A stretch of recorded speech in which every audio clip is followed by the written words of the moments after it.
Welcome back to Guitar Center Sessions. I'm Nick Harcourt, here with Michael McDonald. Michael, you've been an international sex symbol for more than 40 years. Tell me about that.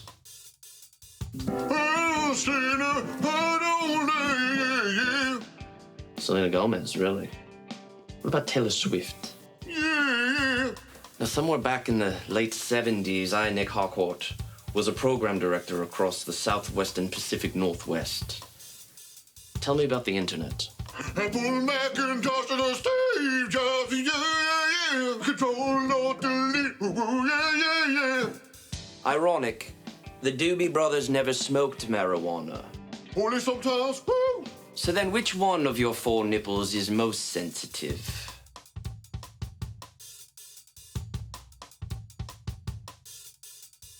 So, Michael, I hear you're back in the studio now working on television projects. What are you most excited about? I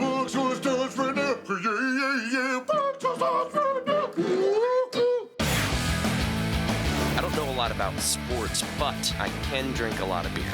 My motto is simple. C's get degrees. Need a long, inappropriate hug? I'm your man. I think I'm smarter than you, because I probably am. Howard Collins for box score.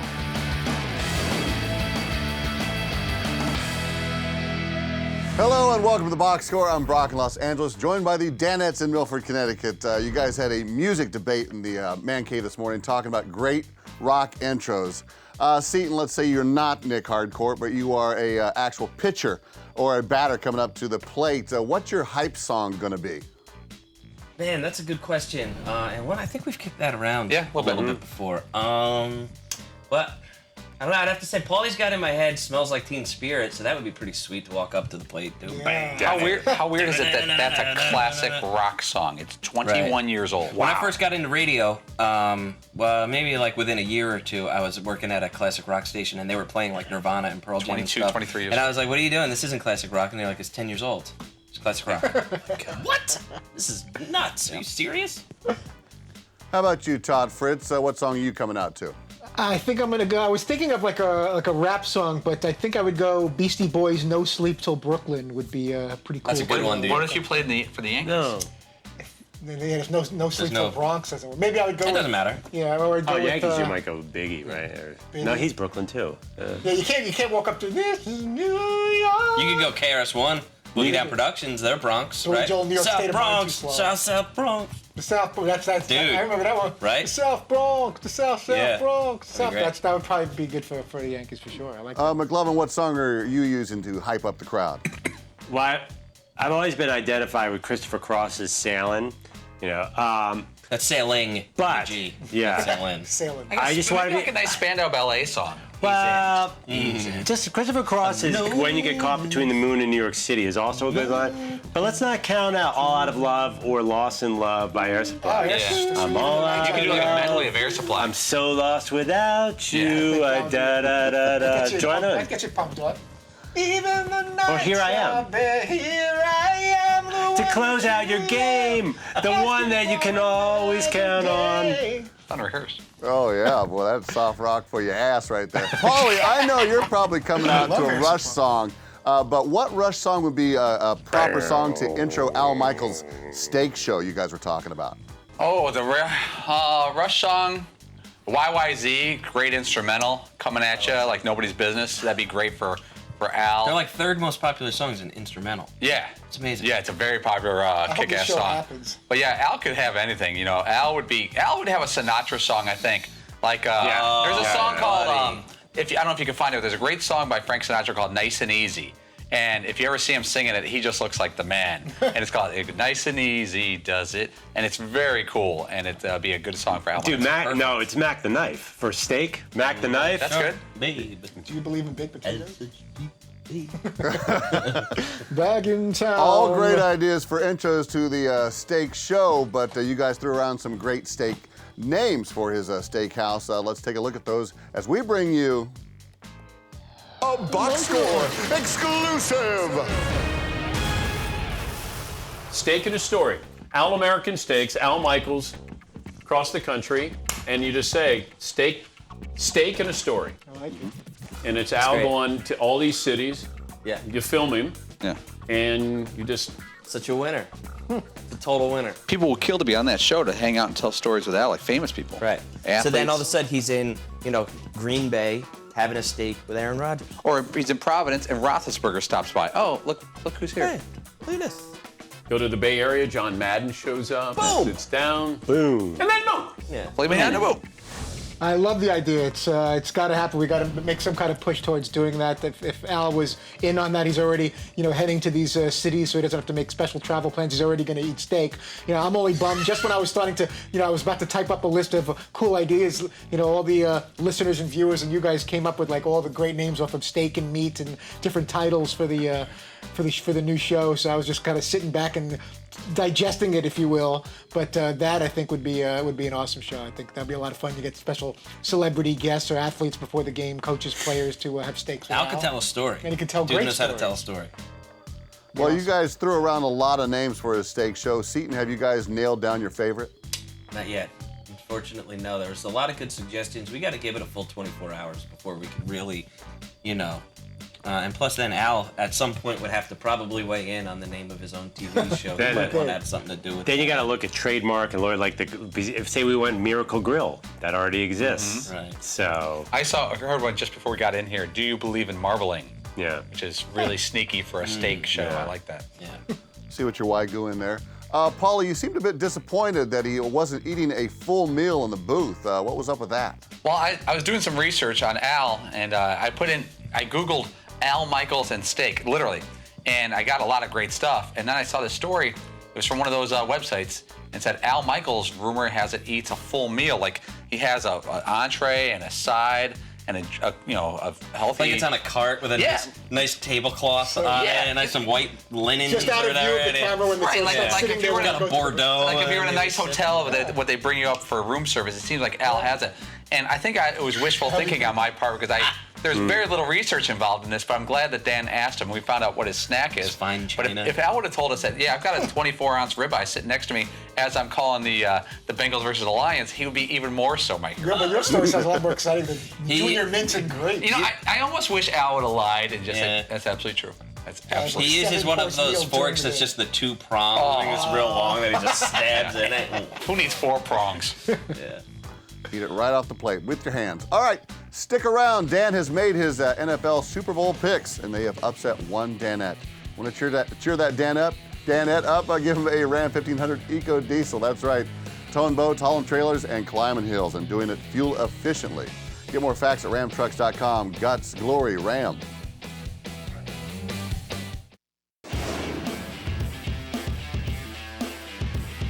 I'm going to pick the Patriots to go back to the Super Bowl against Seattle in a rematch, and Seattle will be the Super Bowl champions.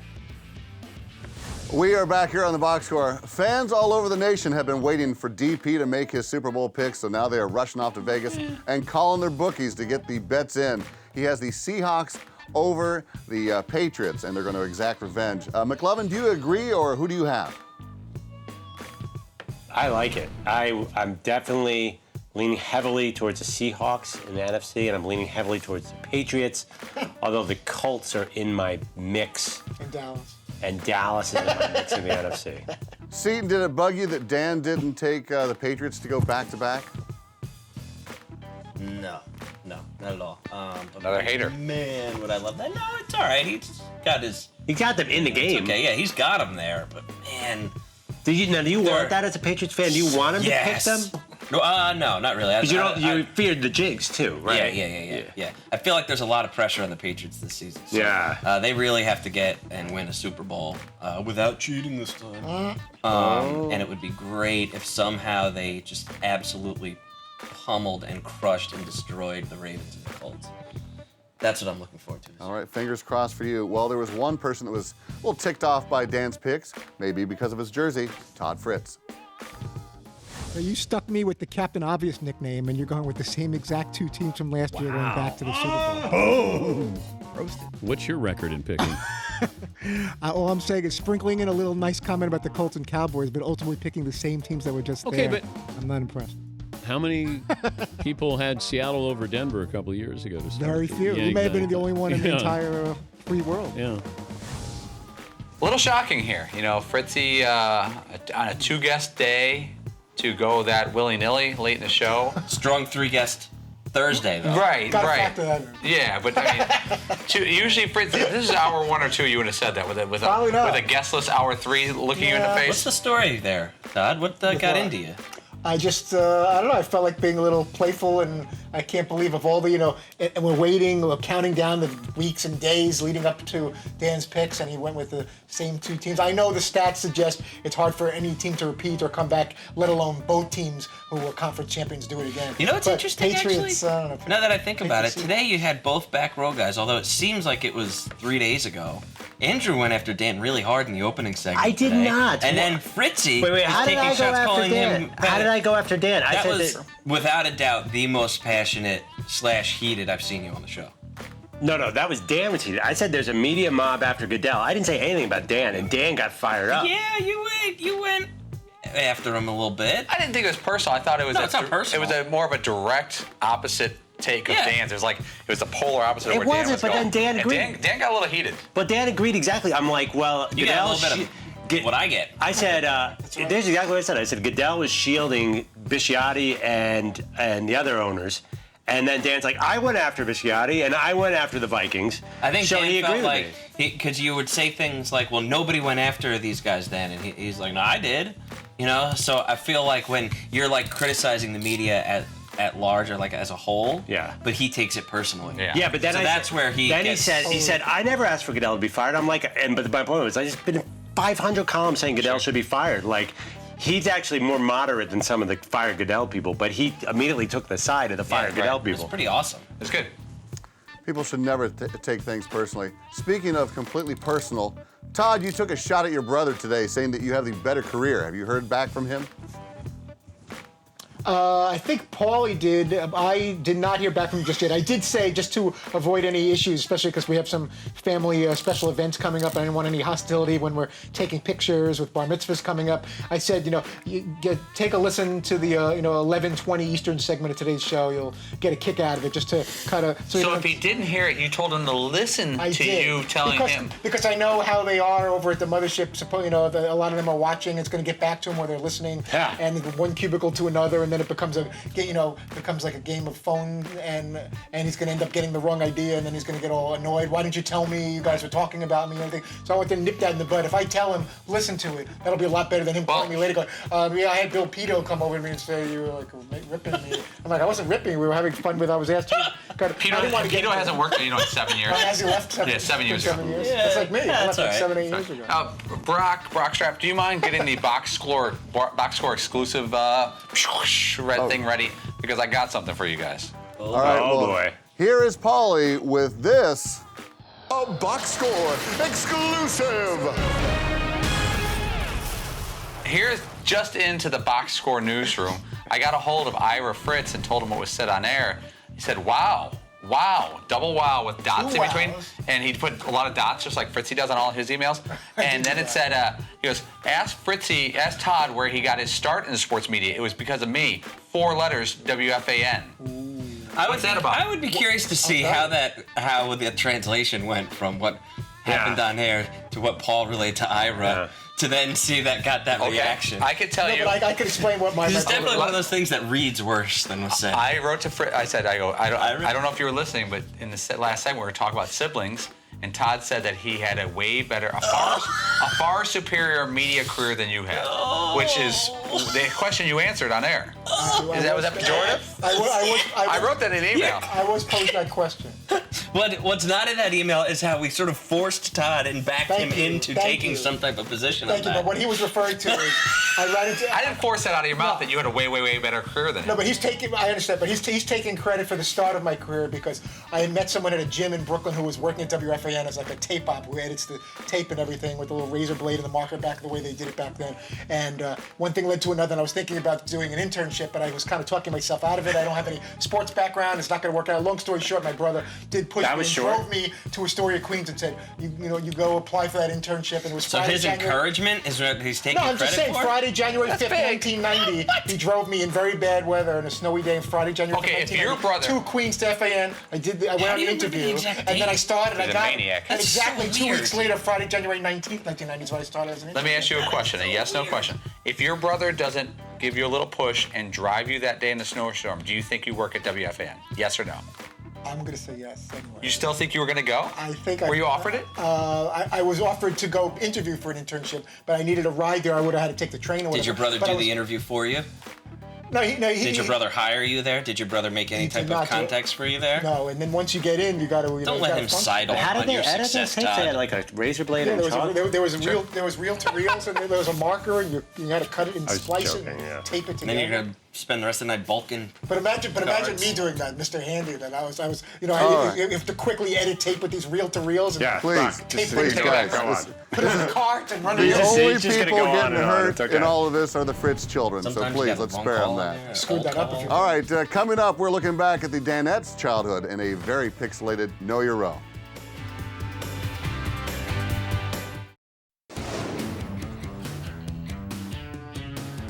Welcome back to Box Score. You guys starred in the summer mega hit Pixels with DP and, of course, your man Sandman, where the video games came to life and ate the earth and destroyed everything.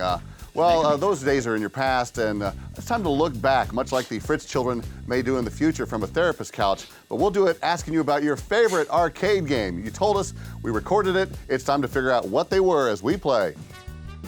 No! Your row! Probably around the Pixels. I am asking you what your favorite arcade game was from your childhood. Let's start in the front row. Seton, what's Paulie's favorite arcade game? It's got to be in an arcade, not like a handheld. Yes. Is there like a big football arcade game? Or maybe like one of those, what was that basketball one that people could download? I think Paulie's all about Gallagher. Okay, I'm going to go Centipede. It's a classic. No, probably not Centipede. No, Centipede. I'm going to say Centipede. Was it Centipede? I didn't really like video games at the arcade. I like the home versions much better. So I'm going to go with something that Seton may guess, Asteroids. Ooh, Asteroids. You're It was right in the family. Yeah, It was all right there. I really didn't like, I liked the whole arcade scene, but I was more of a cruiser. I just bounced around with my friends and watched them play. Yeah. I didn't like a lot of those games. There was one where there's 3 bases and you shot up to keep the things from coming down. Space Invaders? Yeah. I like Space Invaders. Space Invaders is pretty bad. What about when you're in asteroids and you start moving and like, oh crap, I'm moving faster, All of a sudden you're flying through the asteroids. It's like, spinning around. Yeah, you don't know what's going on. I Shooting, love that. just It's easy, McLovin. You hit hyperspace. All right, Fritzy, can you tell us McLovin's favorite video game? McLovin's favorite video game was Ms. Pac-Man. Was it Ms. Pac-Man? My favorite arcade game of all time is Centipede, which I ruled at. Miss Pac-Man was a close second. Thank you. Now, why would you guess Miss Pac-Man instead of Pac-Man? Is he more feminine? I was trying to be amused. No, absolutely, it's Miss Pac-Man. It's a better game.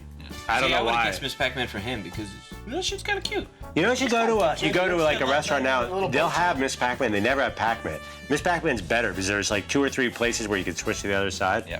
You never see Pac-Man. You're really nerding out right now. If you go, I had like 4 books how to beat Pac-Man. It was the more Dude, I was sophisticated game, and the patterns were more difficult. You're All right, really nerding one out. more for the front row. Paulie, what was Seton's favorite arcade game of all time? If you get this, I'll buy you lunch for a whole week. This is tough because Seton's arcade career was at the tail end of the arcade days. All right, you're on the right track here. So there weren't a lot of really cool arcade games anymore. Arcades were kind of gone, and it was more home Might even versions. go second wave, third wave. No, if I'm thinking second wave, Mortal Kombat. It's not a bad guess. What was it Mortal Kombat? I'm gonna say there was a game called Bad Dudes back in the day, and you'd reach down and grab the can of Coke. Got it! Beating people up and whatnot. That game was awesome. I loved playing that game. Bad Dudes, man. Yeah. Was that only in New Jersey, that game? You never heard Bad Dudes? Never. You reach down and grab the can of Coke, and that's how you like powered up and stuff. Yeah. Although now that I think about it, 720 was an awesome game. You could skateboard. Yes, that was cool. There was Paperboy. You don't remember Bad Dudes? Paperboy. There were like dudes you could fight. No. Mortal Kombat was great. Mortal Kombat was pretty close. That was you're right on. This was a little earlier. Game. Man, wasn't it? Damn. All right, for the win. Bad Dudes. Fritzy. I hated video Oh, games. no, it was McLovin. What was Fritzy's favorite arcade game of all time? Well, Fritzy tends not to guess who he picks, so I would have said Miss Pac-Man. Yeah. But actually, I don't think you were a big arcader, so I'm going to go obvious. A lot of arcades near where I grew up, though. I'm going to say... It's like a pinball. There's no I'm gonna adult go- entertainment. I'm going to go safe and go with Miss Pac-Man, because I can't see him firing Was up there a game Defender. that had nudity and adult Believe rating? me, I looked. There really wasn't anything. I was Bad like, Dudes. is there like a video game version of Busty Cops 3? Nothing. I'll say Miss Pac-Man. Was it the X-rated Miss Pac-Man? Favorite arcade game of all time with a little shout out to Pixels. I'm gonna go Donkey Kong. You know, there's been a number of games I liked growing up, and I really liked Space Invaders with Atari. Wasn't that big a Pac-Man person, but something about the gorilla and jumping over the barrels and with the little hammer and everything like that, and the music. When little Mario would jump, Donkey Kong. I didn't even know that. Oh my God! You were doing it! So weird. The game was okay, but that's another reason why I didn't like the video games. I didn't want to like waste all my money. I wasn't good at video games when I tried. It's like, you know, you're going through a bunch of quarters like in a matter of minutes. So it didn't seem like a smart way. Not if you're good. Frugal youngster. I really was. I was like, I got this stack of quarters, and I'm gonna. Dude. You know, if I want to play, I want to play for a while. But like, as soon as Not the me, guy hits dude. the barrel, I'm over. It's over. Game over. Dude, you give me 75 cents, I'm playing Pac-Man yeah. for 2.5 hours. I'm like, I couldn't stand video games. I really wasn't into it. Oh my God, you guys. Okay. I was playing video games He last may night. win it, Miss Pac-Man, but no one wins today during Know Your Row. All right, coming up, we're kicking off the NFL season box score style.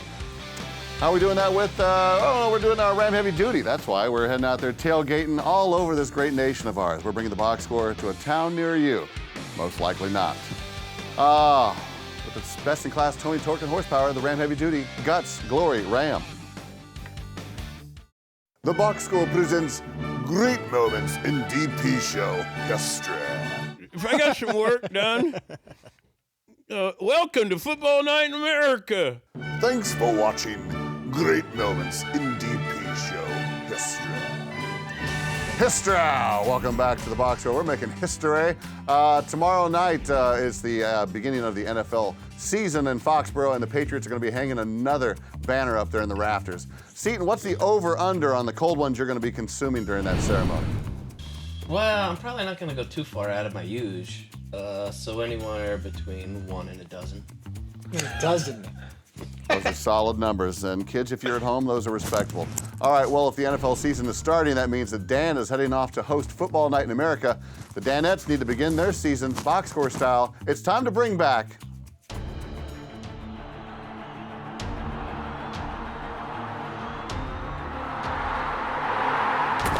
The Danette Football Night in America Challenge.